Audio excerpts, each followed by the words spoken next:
Can someone tell me right now what the has been happening to the Renaissance Fair?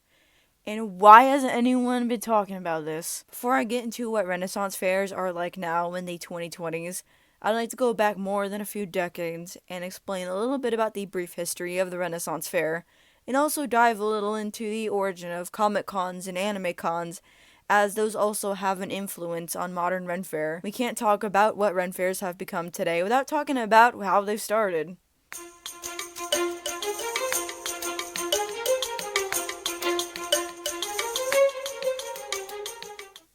People in the 1950s and 60s were going through the worries of the ongoing Cold War, and that gave birth to many of the nation's biggest counterculture movements. And one of those counterculture movements was started by a California history, English, and drama teacher named Phyllis Patterson. In 1963, the first Renaissance Pleasure Fair was created in Southern California as an educational living history event for children, which at the time was also a school fundraising event. It also gave an opportunity for actors in the area to present their talents. That transformed into a large-scale festival full of arts and crafts, music, jousting, and other live entertainment, and eventually turkey legs, meat, and furry tales, blending history with theater and fantasy. The initial success of the Renaissance Pleasure Fair led to a similar event up here where I live, in NorCal, called the Northern California Renaissance Fair, and soon enough more than 200 Ren Fairs spread all throughout the nation like a storm. While researching the origin of Comic Cons, I was surprised, yet not surprised, to find that the history of Comic Cons began at the same time as the history of the Renaissance Fair. While there has been some predecessors like small gatherings for comic collectors, the first official comic book convention was held in 1964 in New York City. However, the roots go even further back, all the way to the 1930s, at the World Science Fiction Convention, also in New York. This is where we saw the first what we now call cosplayers. Forrest J. Ackerman and Myrtle R. Douglas are considered to be the very first American cosplayers who appeared at this convention in futuristic costumes. The number of people showing up in costumes to sci-fi conventions and eventually comic cons grew throughout the decades, fast-forwarding us all the way to the 1980s, when the hobby was noticed by Kobayuki Takahashi. Hopefully I pronounced that right. He traveled from Japan to California, where he attended the Los Angeles SF Worldcon. He took his experiences back home and reported it in Japanese magazines. He was the first to come up with the term cosplay, derived from costume play, and that idea became wildly popular in Japan. So when Japanese media grew in popularity in the West, cosplay as a hobby was reintroduced to a whole new generation of Americans. The biggest American anime conventions starting out in the 90s. Throughout the 90s and 2000s, Renaissance fairs, comic cons, and anime cons kind of coexisted separately as their own nerd spaces, as God intended. Although cosplay has started creeping in the Ren Fairs around this time, through the rise of the 2000s historical aesthetic-based fantasy movies like Lord of the Rings, Narnia, and my favorite, Pirates of the Caribbean, as well as a growing cult following of 80s fantasy like The Princess Bride, causing people to begin showing up to Ren Fairs dressed as those characters, or their own original characters based on those franchises, while still fitting into the Ren Fair theme and keeping it immersive. Around the late 2000s through the early 2010s is when comic cons and anime cons, I believe, started to blend together and become basically the same event, likely thanks to social media. Like, the line between those two events were blurring. For anyone who wants to argue, I personally only know one or two anime conventions in my state that still haven't fully turned into comic cons. This is around the time I started going to cons and the Ren Fair, so this is where I'm going to start putting a little more of my own perspective into this. Even though I was still practically a child at this time, so I was more of an observer of fandoms and the culture around these events than I was actually part of it. Although I barely remember my beginning years of going to these nerd type of events, I still remember the vibes as well as how they've changed over the years, linking back to my history in the cosplay community and how I eventually quit. I have friends who were old enough to experience or remember how wild these nerd spaces and their communities were back in the day. While there's always been a space for kids at the Renaissance Fair, adults had their own space. They had their own culture, lots of alcohol, and lots of social signaling, like how those furry tails used to be like those colored latex bracelets from the 2000s.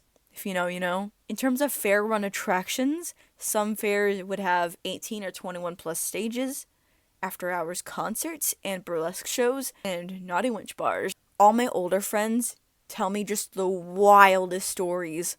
Honestly, I can't help but feel like I missed out because most of those things were put to an end or got watered down before I was old enough to even attend those. While conventions and the cosplay community were going through their changes for the worse, Ren Fairs have remained mostly the same. The only big change was that time traveler costumes at Renaissance fairs began to gain a significant traction sometime around the mid to late 2010s, per the fact that I don't really remember seeing this happening before then. Longtime Rennies started to see a bunch of confused time-traveling Star Trek cosplayers walking around, or a few various versions of Doctor Who, Doc Brown and Marty McFly's, and less commonly Bill and Ted's. Cast members and reenactors loved interacting with these kind of cosplayers, and Ren Fairs embraced this wholeheartedly by giving time travelers a spot in the lineup of themed weekends during their season. I remember when my Ren Fair installed a TARDIS back in 2017 for the Whovians, and it has stayed since. During this time, they started to see more and more Ren Fair themed cosplays as cosplay became more mainstream. So Ren Fairs have also embraced any kind of cosplay on themed weekends like RenCon or Heroes and Villains or similar. Those were the weekends when maybe hardcore Ren Fair attendees who wanted the historical immersion may want to avoid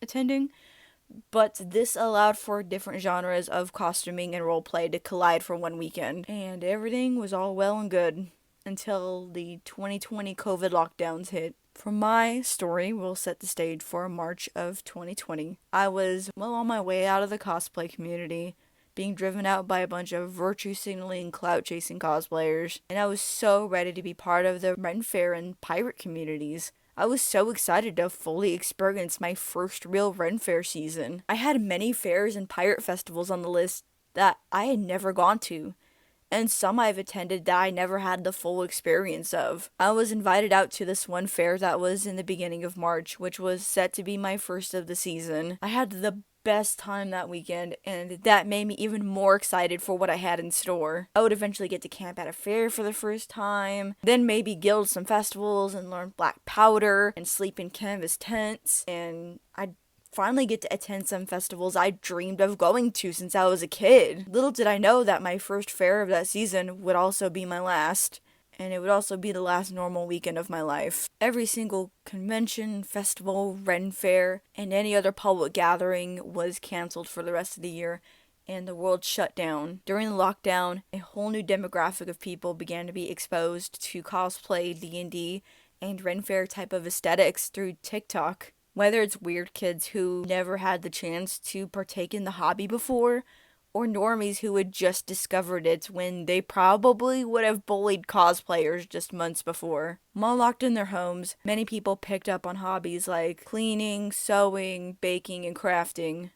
Gen Z began to embrace the cottagecore aesthetic, starting from the beginning of the lockdown as a digital form of escapism from the pandemic and anxiety. Cottagecore is a very idealized take on living a quiet, simple life out in the rural countryside, wearing floral or mushroom print dresses while gardening and baking bread. There was a huge focus on nature and simplicity, and it was a rejection from the fast-paced modern digital life, and also provided a soothing and comforting escape. Those pandemic-driven hobbies everyone picked up very much fit the simple, slow-moving cottagecore lifestyle, and cottagecore happened to align with the Ren Fair lifestyle very well. All throughout the year to the next, more and more Ren Fair type of aesthetics and genres began to go viral on social media. Throughout summer of 2020, bardcore music was trending on TikTok and YouTube. Bardcore is basically medieval versions of modern pop songs. Later that fall, sea shanties began to grow in popularity through the pirate talk and bi-pirate communities on TikTok. While sea shanties were becoming popular, it was still pretty niche and stayed in pirate talk until later on in the beginning of 2021. That was when a TikToker sang their own version of the Wellerman,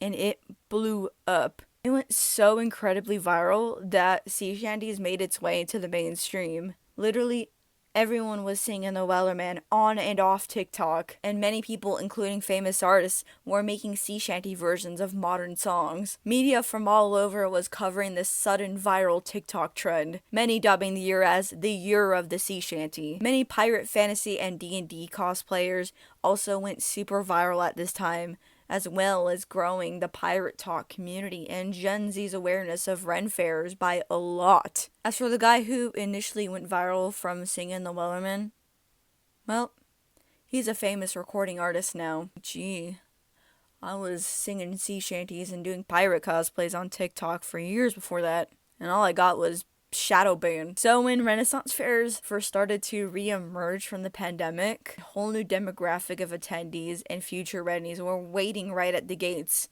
as well as a huge influx of cosplayers. When my Ren fairs began opening up from COVID, there were many changes that I've noticed, changes that couldn't be ignored. Some of those changes were initially COVID related, like some of the bigger fairs not allowing open serve drinks anymore, thus forever changing the Naughty Winch bar. In my Ren Fair taking away the after hours concert, those changes ended up being permanent. I've also noticed that some of the bigger fairs have shrunk, not in the physical sense, as in the layouts have stayed the same, but there's been noticeably less vendors and attractions than there were before COVID, leaving empty spaces and making it obvious that something was supposed to be there. That means there's less to see and do, which is kind of sad. What was seemingly a change being a direct result from the lockdown and small businesses being hit by it also ended up being permanent. That part of Ren Fair never seemed to recover. And not related to COVID,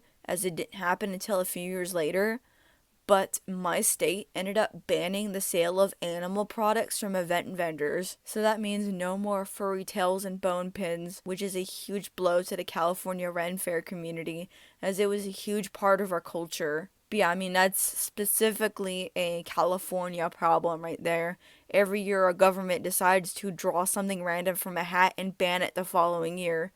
This year's ban was plastic bags. So aside from turkey legs, meat pies, and Scotch eggs, my Ren Fairs are vegan now. Going to a Ren Fair post-COVID, the people around me have suddenly changed as well. I started to see a new, younger demographic attend fair. Most of those people who have just discovered the hobby during the pandemic. All the while, the old school demographic began to slowly be phased out due to some retiring from fair or not wanting to be in crowds anymore after COVID, and some unfortunately getting sick from the virus itself. The pandemic-driven TikTok trends have immediately made a huge presence at the fair. As soon as I stepped into my first post-COVID Ren Fair, I was instantly swallowed by a sea of cottagecore mushroom hats and everyone around me singing the Wellerman, which was not a bad thing at all, at least not until my Ren Fair dedicated not one but 2 weekends to the cottagecore theme,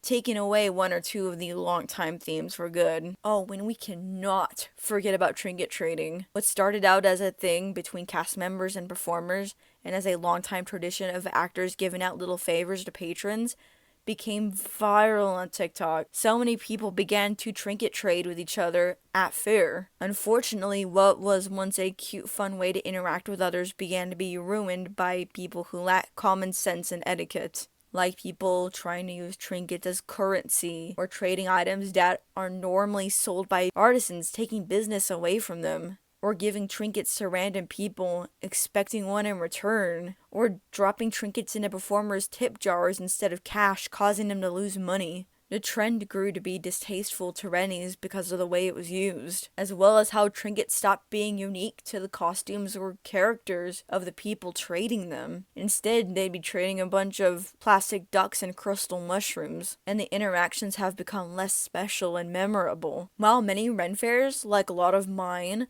have embraced trinket trading, there's been a growing amount of Ren Fairs that have also banned it, due to the practice being ruined by poor trinket etiquette. Even after Ren Fairs came back from the lockdown, they continued to grow more and more viral on TikTok, attracting even more of the new demographic as time went on. I kind of helped out with this too, because a couple of my fair videos went viral at this time. It wasn't just that the Ren Fair was attracting the younger generation, it was that everyone around me began to act different, and the vibe of the Ren Fair was changing. For a long time, despite the first Renaissance Fair being created because of politics, Ren Fairs and the community itself had remained mostly politic-free. It was that way because Ren Fair was supposed to be an escape from politics. But due to the younger generation, the heavily divided political climate, and everyone being so overly obsessed with politics that it becomes their identity, escapism has been killed.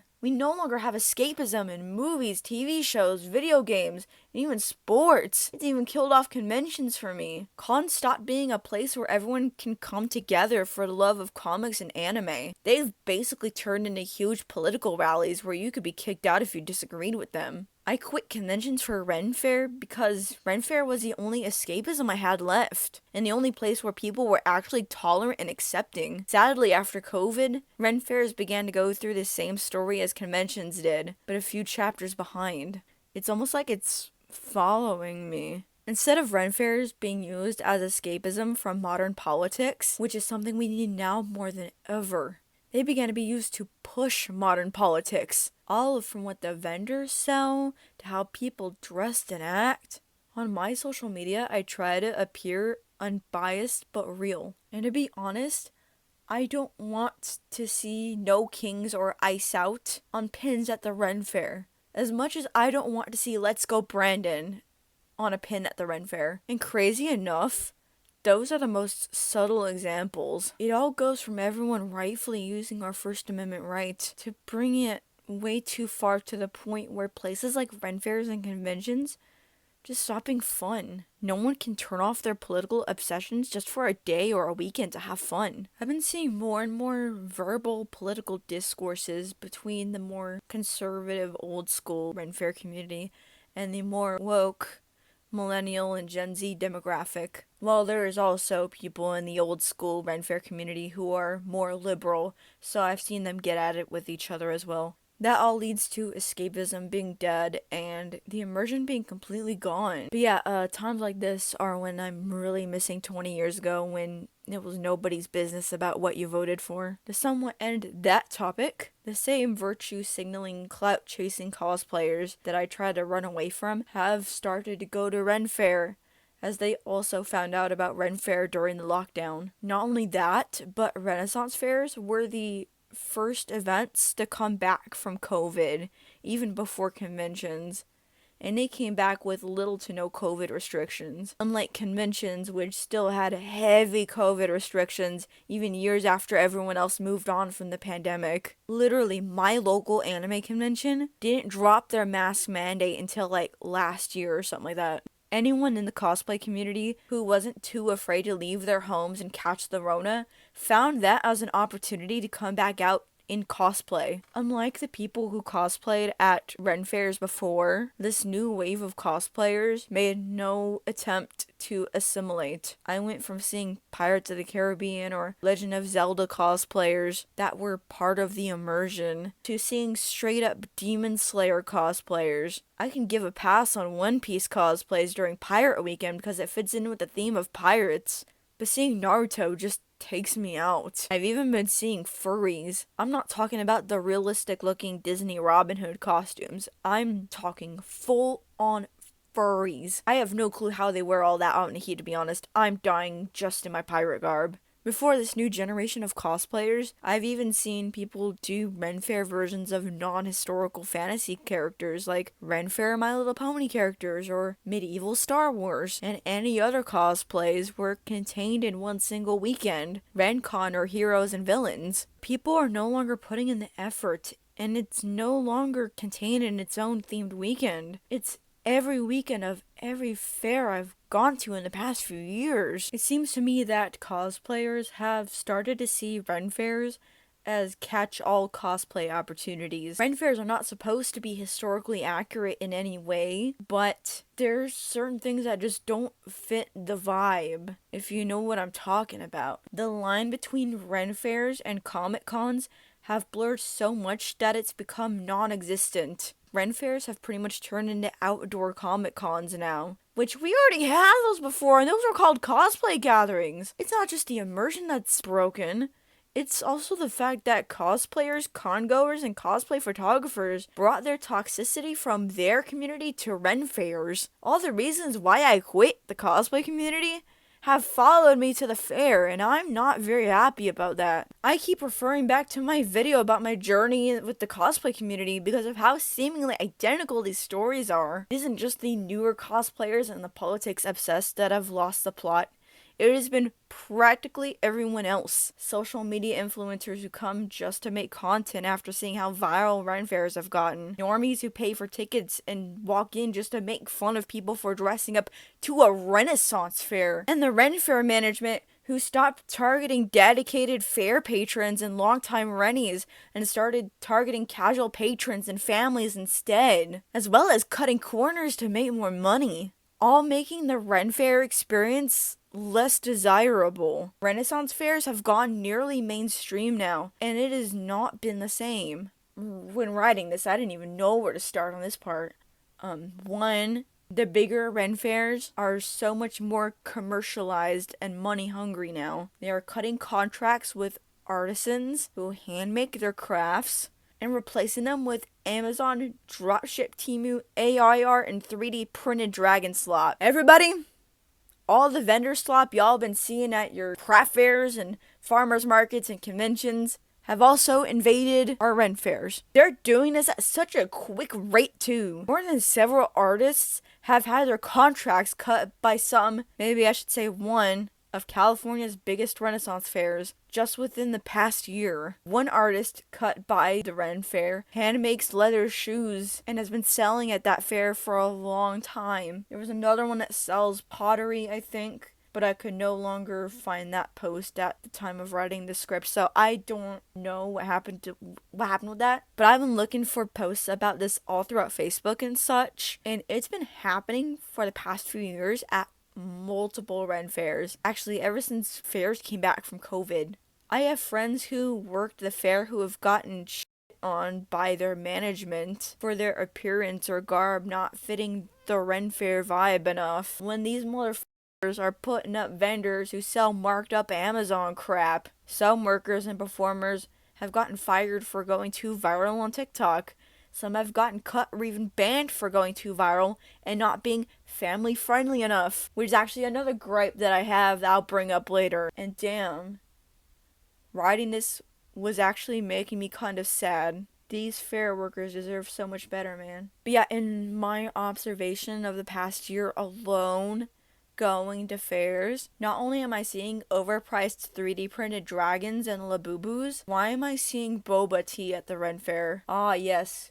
Ye old boba tea. Just imagine going to tea with the queen and she's just slurping up the boba balls with her straw. Not gonna lie though, I hate going to the Ren Fair now and seeing something that looks cool, like a coat or a shirt or something, and I realize I could probably get it later on Amazon for like 50 or $100 cheaper. And maybe it's because I go to so many fairs in my state and I need to travel out more, but nothing looks interesting to buy anymore.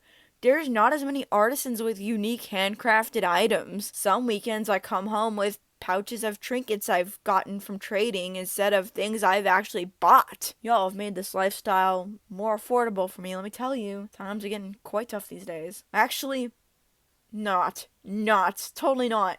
When these fairs now charge over $50 for a one-day ticket, and parking is not included, you're paying another $10 for parking, or $20 if you don't want to walk 2 miles to the gate from your car. Beer, cider, and mead are like $20 for just half a solo cup. They literally only give you like this much. Us longtime fair patrons tried to remedy this by pre-gaming before the fair, but whoops, the fair no longer allows tailgating, and they don't open their parking lot until 30 minutes before the event starts. Those days of parking your car in front of the fair at 7 a.m. the earliest and drink for 3 hours before the fair opens are gone. Dude, I even saw one fair that started to not allow outside food or drinks in the parking lot, let alone in the fair. You can't even eat in the parking lot because they want you to pay $80 for food. So yeah, not down for booze at all?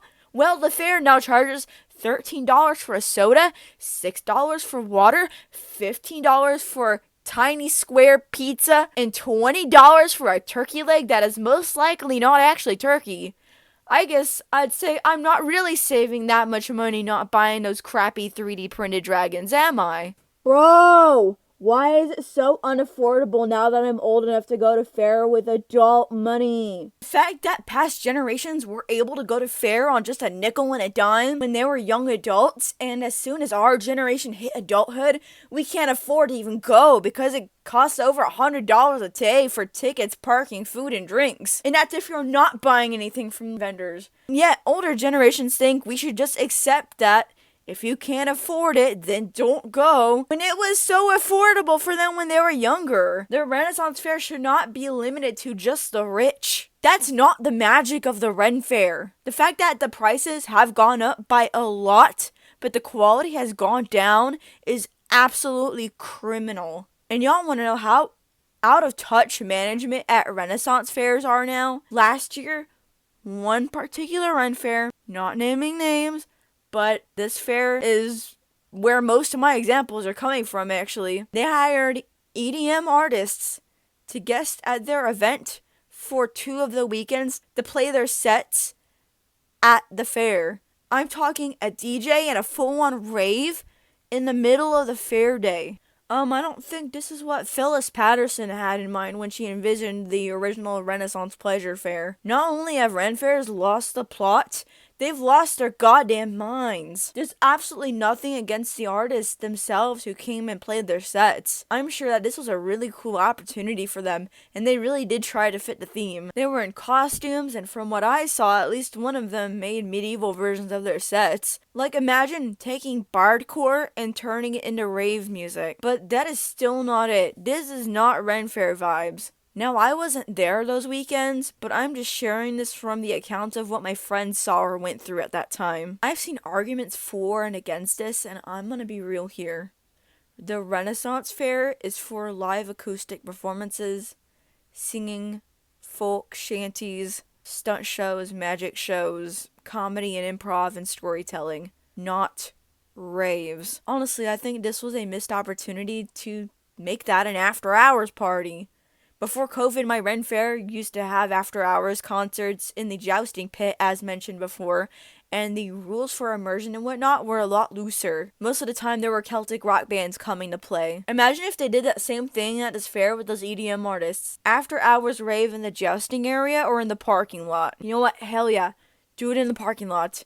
All the people waiting 3 hours to get out of the parking lot after the fair need some entertainment. Because yeah, that is also what happened that weekend. Or at least the first weekend they did Rave Fair. That weekend, the Ren Fair oversold their tickets by a lot. The fair was packed shoulder to shoulder, and it took hours to get in and out of the parking lot. Many people blame the EDM artists for attracting a lot of ravers to the fair, or the social media influencers coming in just to make content. But it all really came down to the management. This has been happening at more and more Renaissance fairs now in the past few years. I've been seeing so many complaints from patrons going to many fairs about how it took 2 hours of waiting in a line of cars to get into the parking lots, and the line to get into the fair snakes around more than halfway around the fair, taking the patrons another hour to get in. They get in and the fair is packed. There's no seating room available at any of the shows.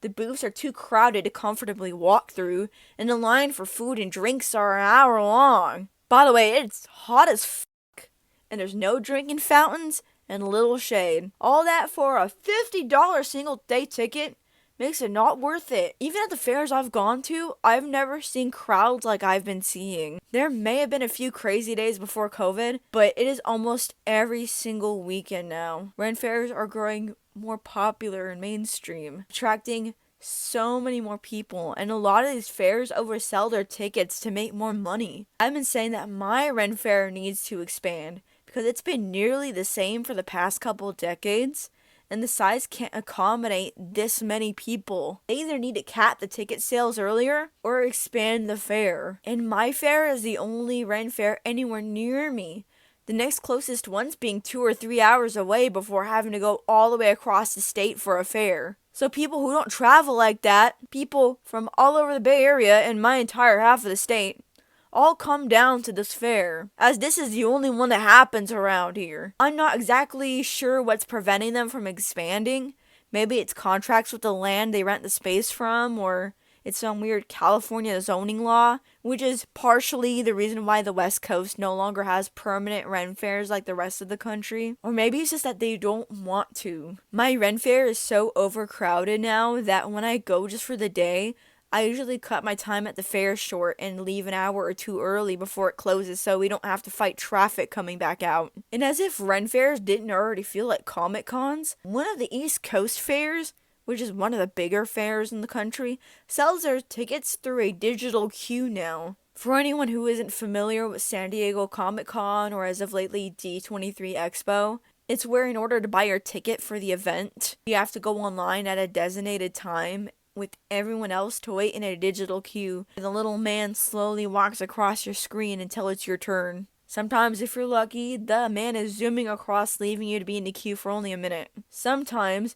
he literally does not move at all, and your ETA will say more than an hour. And that's when you know you ain't getting in. Tickets will be sold out before your little man even moves. It doesn't even matter when you enter the queue either, because it picks people by random, so it's less like waiting in a line and more like hoping your name will be drawn from a hat. So the event will end up completely sold out, usually in an hour or two after tickets go online. High demand conventions have been selling their tickets this way for years now. It took many years for me to finally be able to go to San Diego Comic Con because of this. So like I said, there's a Ren Fair that does this now, leaving longtime attendees shocked and upset to stumble upon this digital queue that's already sold out, making them not able to attend the fair that year. And being across the country from this fair, I shouldn't be too worried about it, except I am. I am because it could end up giving other big fairs around the country the idea to follow this, since they've had a problem with crowds and the growing popularity. Which, it's not really going to help the crowds if they're going to continue to oversell these events. Unfortunately, Renaissance Fair showrunners are not targeting longtime patrons,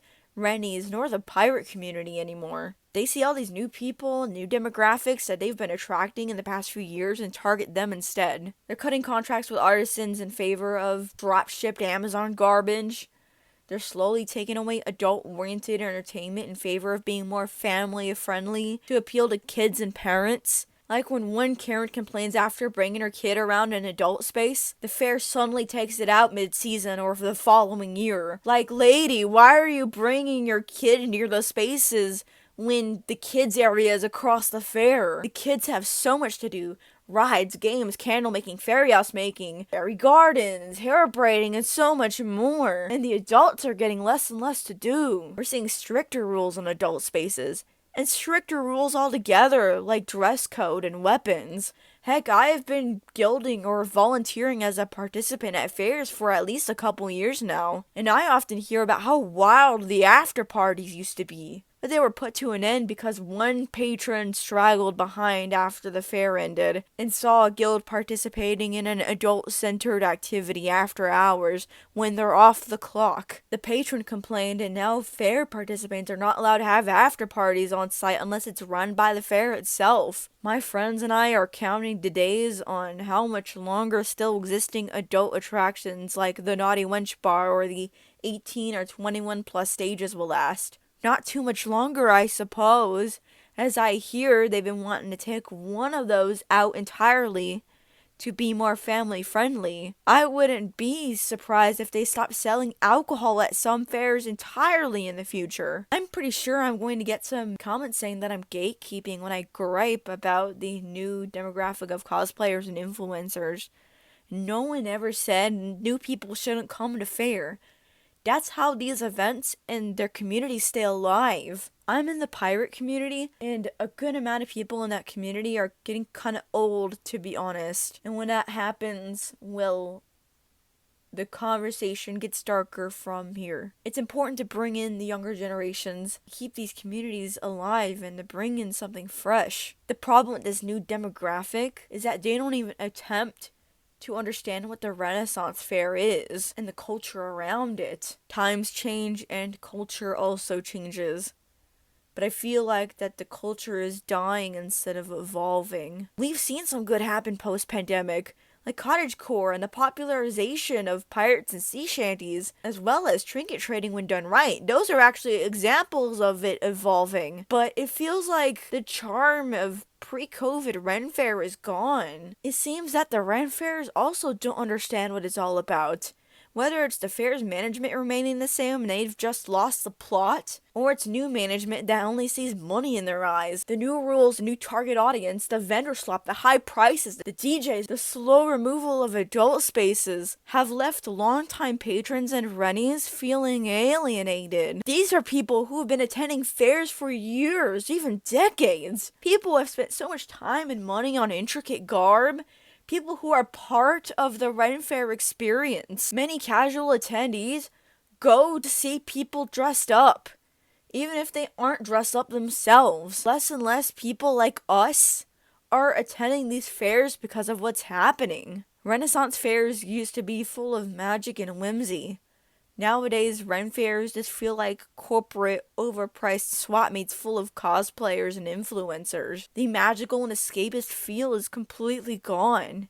Walking through the gates, I used to be able to forget about how shitty the world currently is. Now I'm constantly reminded of it after every corner I turn. If it continues to go down at this rate, I can see a future where the Ren Fair won't be full of actual garb. It's just gonna be full of families with screaming toddlers and the dads in sunglasses all wearing that one shirt from Amazon. It'll feel like a regular old amusement park than a Renaissance fair. It makes me sad that I have friends who were like older than me, and when they were in their 20s, fair was so affordable and they were able to go all the time, and the quality and the magic was so good and the atmosphere was so fun, and I hear so many stories from that. And here we are years later, I'm in my 20s and I can barely have that for myself. And the quality at some fairs have gone down so much that it's not even worth it anymore. I'm sure in regard to everything I've talked about, I'll definitely get the if you don't like it, then don't go. That's the problem. Ren Fair should be for everyone, no matter how much money you have, or what your beliefs are, or how old you are, or how many years you've been attending fair, or whether you're in casual costume or garb. That sentiment will continue to make the problem even worse. Ren Fair is supposed to be an escape. Sorry, my phone storage just went full.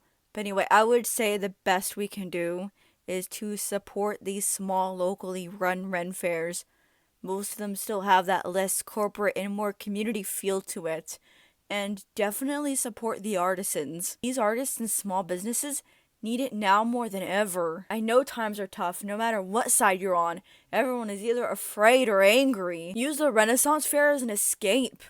Put your differences aside and share a turkey leg or watch the joust. Don't be afraid to be cringe and free. Immerse yourself in a fantastical world of Renaissance, pirates, fairies, elves, Vikings, time travelers, knights, magicians, sword swallowers, musicians, artisans, and even more. That is what the magic of the Renaissance Fair is all about. Thanks to everyone who stayed this far into the video. I hope you enjoyed it and maybe found it insightful. If you did, be sure to like, comment, share, and subscribe with the notification bell on, and be on the lookout for more videos. I also have other social media, a Teespring shop, and a tip jar in the description below for those who want to further support me. Thank you all for watching. See you soon.